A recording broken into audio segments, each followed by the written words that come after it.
There are over 95 new features in iOS 18, from customizing your home screen and control center, a completely redesigned Photos app, new features in Messages, Safari, Maps, Notes, big updates to the Home app, and a ton more. All the features I'm going to show today are available right now with iOS 18. Apple Intelligence features are coming in a later update, so make sure you subscribe because I'll cover those in the next big update. We're actually going to start out with SharePlay and the ability to remote control other devices. By the way, for every category, I'm going to put the title over here and how many features are available in iOS 18. Now when you're in a FaceTime call with someone, you can actually request to see their screen. Tap the SharePlay button, and then you can tap Ask to Share.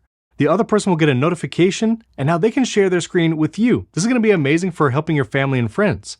You can see if I go home on this iPhone, I'm actually seeing that screen here on the first. Not only can you ask to share their screen and even highlight, so I can circle things on my iPhone and it will circle on theirs remotely, but then I can tap this symbol and that will bring up a permission dialog on their device and they can allow me to control their screen. And now I'm actually controlling their device from mine. And this will work iPhone to iPhone or iPad to iPad. Next up, we have a ton of new features specifically for the home screen. First up, we can put icons anywhere we want. They won't all go to the top and left. Yes, Android users, we know you've had this since Alexander the Great or something. But now if you want to put all your icons and widgets in the middle, leave space on top and bottom, or however you'd like, you can do that. Plus, I can tap the edit button up here, and we have a new customize menu, which allows you to do dark mode icons or automatically switch during the day. You can go large icons, which will remove the names underneath. And I can even tap the little sun symbol here, and I can tint the background whether or not the icons are light or dark.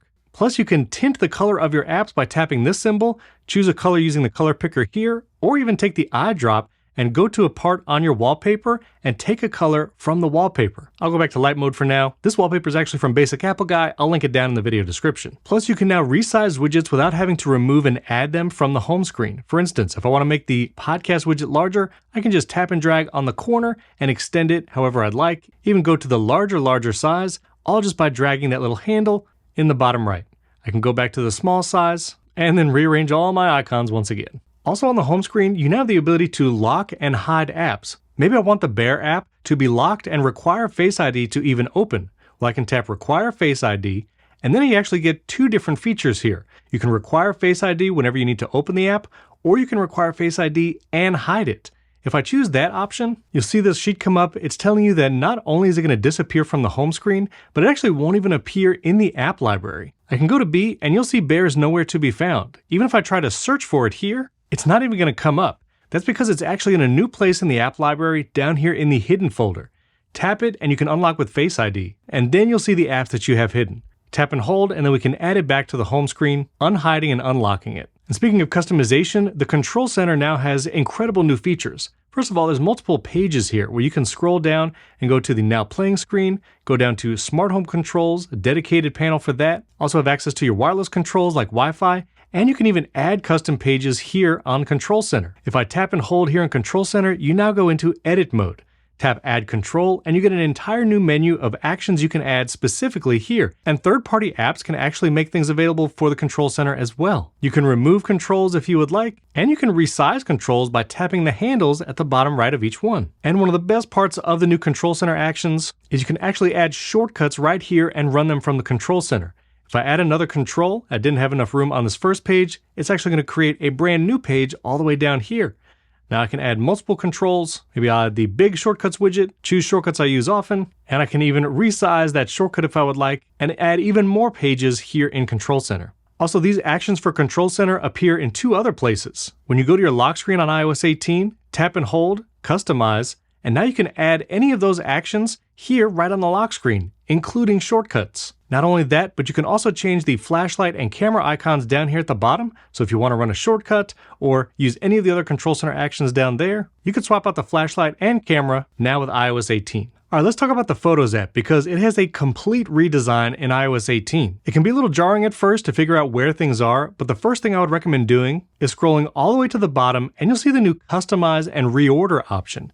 Tap that, and then you can actually select what sections you'd like to appear on that main photo screen, and you can even rearrange it. Maybe you want people or memories to be at the top. I can tap and hold, put that at the top, X out of it, and you'll see right under the photos is the people section. If you want to scroll through all your photos, just swipe down a little bit, and this symbol right here can actually give you the ability to sort them in a different order. But an even more powerful feature is under the view options, where you can hide or show screenshots. If I uncheck screenshots, now it will only show me actual photos. Great feature. Another new feature at the bottom, this is a custom section, are wallpaper suggestions. You can go here, see what pictures that your phone is recommending for a wallpaper, and switch to any of them you'd like. Also, when you're looking at a photo, you can actually see what albums this photo has been added to. Tap the eye icon at the bottom, swipe down, and you'll see included in 2 albums. Tap that, and you can see it's in my cleanup album and podcast movement. Also, when you're editing a photo now, let's say you adjust the exposure, temperature, and you have a bunch of other photos you want to apply these settings to. Now, when you're on the editing screen, tap the 3 dots, and you can copy these edits, and then go to another photo and paste those edits just to apply the same thing multiple times. All right, moving on to messages, a ton of updates here as well. For instance, when you're sending a message, you can now tap and highlight, and click this new formatting button down here, and that includes things like strike through, underline. You can format it with bold and italics. Then there's a bunch of text effects that you can apply to a single word or an entire message.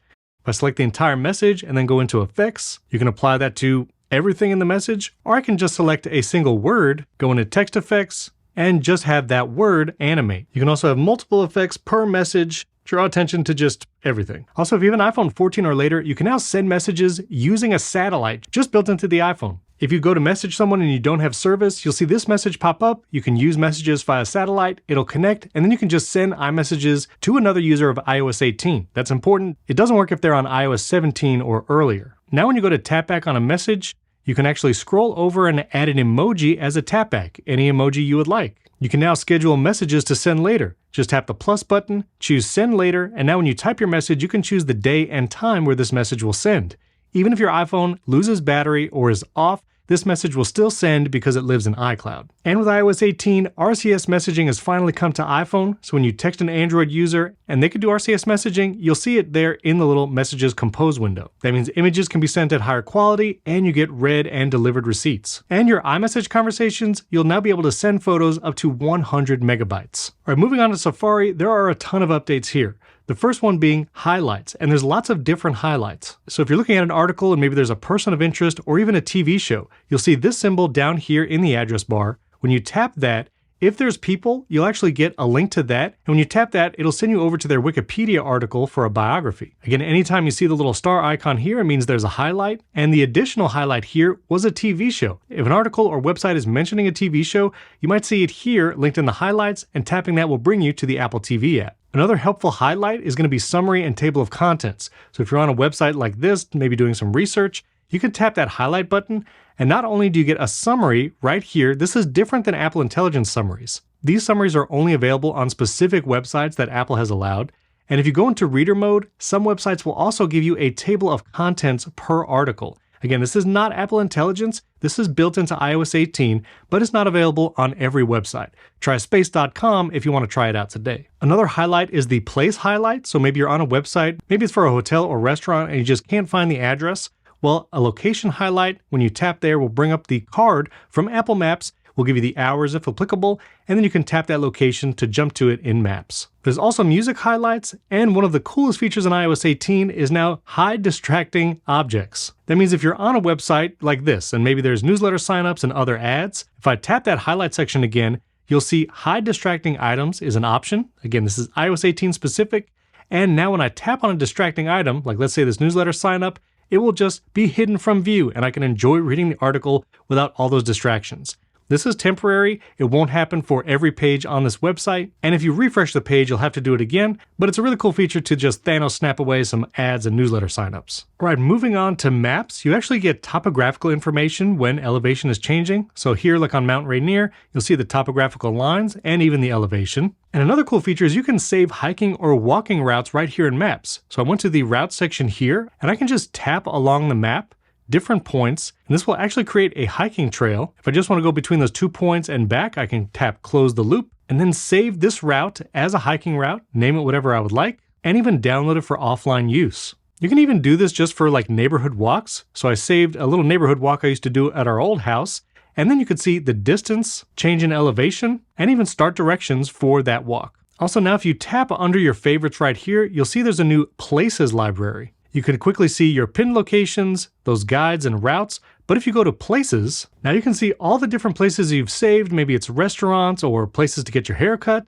and you can add a place right here or tap the 3 dots and reorder it, view it in grid view, sort by date added, lots of options there for places. All right, new features are coming to the Wallet app. And if you go to your Apple Card, you'll now see under the Send and Request menu, the new Tap to Cash. If you want to send someone money through Apple Pay or Apple Cash, then you can do that, and you can do it completely anonymously, meaning you and another person can tap your phones together and no contact information is shared. Let's say you're doing something through Facebook Marketplace, like a new Tesla. I did a whole video on my 11-year-old Tesla I just got right up here if you want to check it out. But a great way to now anonymously send money through Apple Cash. Also, when you book tickets for an event, you'll get new information like on the venue, all right in the Wallet app. We'll follow up next time I go to a concert or event. AirPods gets a few new features as well. Once your AirPods update to the latest firmware, you'll see this card pop up, which means you can now nod or shake your head to confirm yes or say no. If someone's calling you and you want to reject it, you could just shake your head. There's also improved voice isolation features now with your AirPods. And there's updates for gaming like reduced gaming audio latency and personalized spatial audio for gaming. I'll link to this PDF that has literally every single update in iOS 18 down in the video description. Next up is notes. Lots of updates here. I'll create a new note.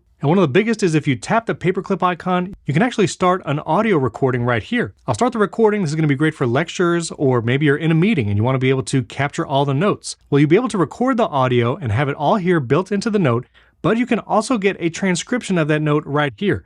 This is not necessarily Apple Intelligence. You should be able to do this if you have an iPhone 12 or later.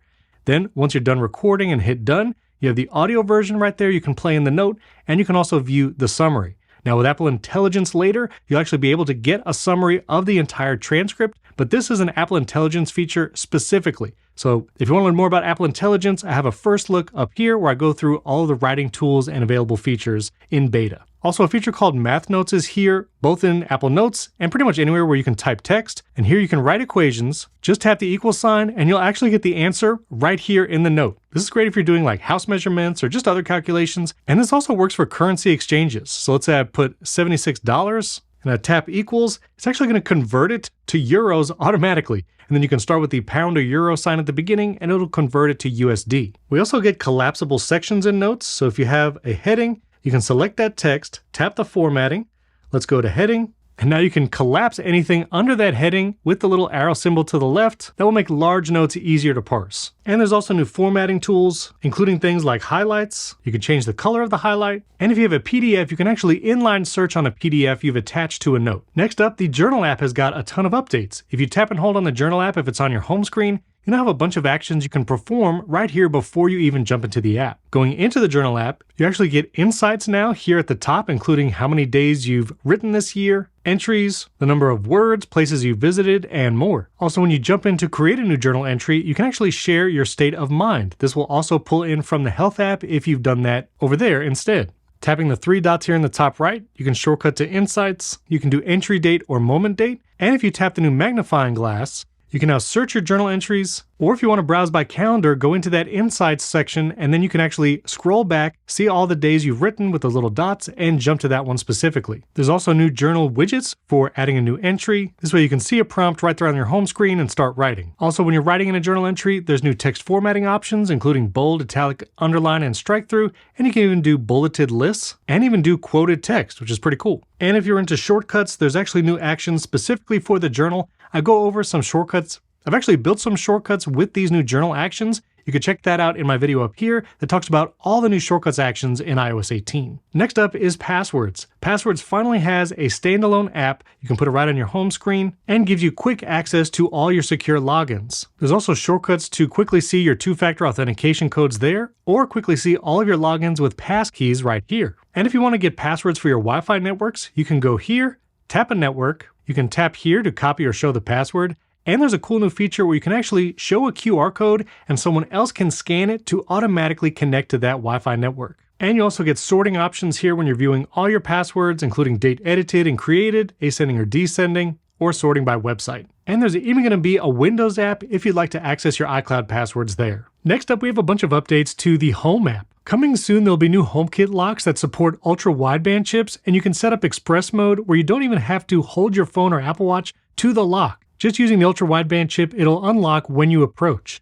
Also, a big feature is you can now invite guests to control certain devices in your home. Then you can choose how long they have access, anytime, or specific dates and times, and then specify certain accessories, such as just access to the garage door, and then you can send an invite. When it comes to shortcuts actions, there's a very new useful toggle action for home devices. Now you don't have to do complicated if statements. You can just toggle accessory and it will go back and forth like garage door opening and closing or lights on and off. You'll also be able to control some robot cleaners in the Home app and the ability to pair Matter accessories without a hub. Next up are updates to Apple TV. These updates are also coming to tvOS 18 on your Apple TV. I did a whole video on that. You can check it out above or links in the description. But now whenever you're watching something in Apple TV Plus here on your iPhone, there's a new Insight option, which actually will give you information on the actors that are currently on screen. And if there's a song playing, you'll see that song appear here, and you can add it to your Apple Music library with just a click. You can also enhance dialogue, which can either enhance the clarity or boost the dialogue volume, making it easier to hear. And there's actually dynamic subtitles. So if you go back using the skip back button,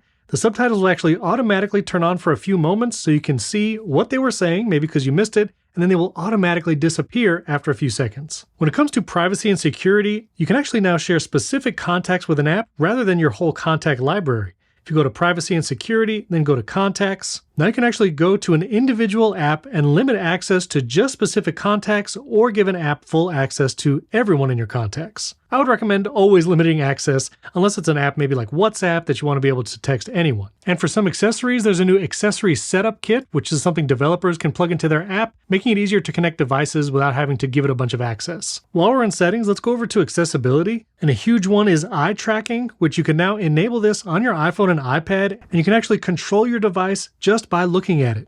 Huge for accessibility. There's also something called vocal shortcuts where you can now program phrases without saying the "hey you know who" action words and actually perform actions on your iPhone just by speaking it whenever. Something like lock my iPhone screen. And this will always be listening for those specific phrases. You will see that little microphone icon always listening if you enable vocal shortcuts, but this is really cool, especially just to run any shortcut you program without saying the active words. Music haptics is also new, which will actually pulse according to the music, allowing more people to experience that. And if you go into the motion menu, there's a new show vehicle motion cues, which if you happen to get motion sick either in a car or in other transportation, you can actually enable this, which will put moving dots on screen that should help counteract some of that motion sickness you experience. Like I mentioned before, unit conversions and math results can be done in any app, even third-party apps like Bear. Calendar is getting several updates, such as a new calendar month view with a little heat map of events on certain days. And another huge feature is you can now add, see, and manage your reminders within the calendar app and see them alongside the events you put in your calendar. I talked more about that in my early iOS 18 features video. You can check it out above or in the description.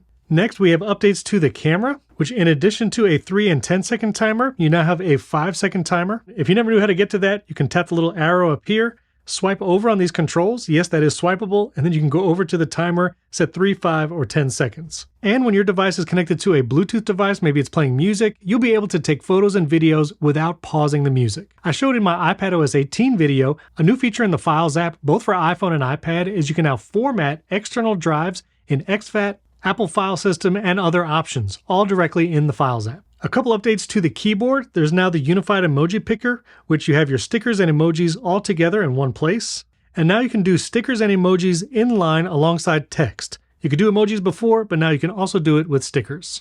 And the phone app actually has some big updates too. Here in your call history, you can now search for people, and that'll not only pull up missed calls or calls you actually took, but also any transcription results from voicemails will appear here in search. Keypad search, once you start typing a phone number, it will pull up someone's contact, but you'll actually see multiple results come up, both people and businesses. There's new live caller ID lookup, so if someone's not in your contacts, you'll likely see who it's from. Dual SIM control in Control Center, but the biggest feature is the ability to record phone calls now. Now, once you've started a call on your iPhone, I can tap the record button up here. It will notify the other person that the call is being recorded, and then as I'm talking and the other person is talking, it's recording both ends of the phone call. You'll see a new note is created once you start recording, and you'll actually get a full transcription and the audio file of this recording once you end the call.